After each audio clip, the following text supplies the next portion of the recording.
Le rapport du groupe de recherche Global Carbon Project affirme que les émissions de dioxyde de carbone n'auraient augmenté que de 0,6% cette année, à comparer à l'augmentation de 2,1% l'année dernière. Une plus faible croissance économique générale a aussi permis de réduire la hausse des émissions. Cependant, le rapport note aussi un appétit croissant pour le pétrole et le gaz. Par ailleurs, les émissions dues aux feux de forêt et autres changements de l'utilisation du sol s'accélèrent. C'est pourquoi le rapport affirme que le monde est encore loin d'être en mesure d'éviter le réchauffement climatique. Les analystes appellent à davantage de changements politiques pour réduire le total des émissions.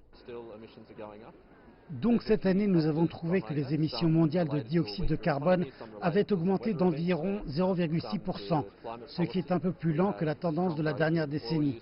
Mais les émissions continuent d'augmenter. Il y a quelques facteurs qui l'expliquent. Certains sont liés à une économie plus faible et d'autres à des événements climatiques ou à des politiques climatiques. Nous voyons que les centrales électriques au charbon et l'utilisation du charbon fluctuent un peu, ce qui est bien et est une bonne nouvelle qu'il ait légèrement baissé cette année, nous espérons. Mais d'un autre côté, nous avons une croissance forte de l'usage du pétrole et de l'usage du gaz naturel. C'est en fait le gaz naturel qui a véritablement fait accroître les émissions au cours de la dernière décennie. Mais les vraies questions sont comment faire baisser les émissions. Car faire atteindre leur pic aux émissions est essentiellement la partie la plus facile. Pour faire baisser les émissions de 1, 2 ou 7%, ce qui est ce que nous devons faire chaque année, nous aurons besoin d'un véritable changement de politique climatique.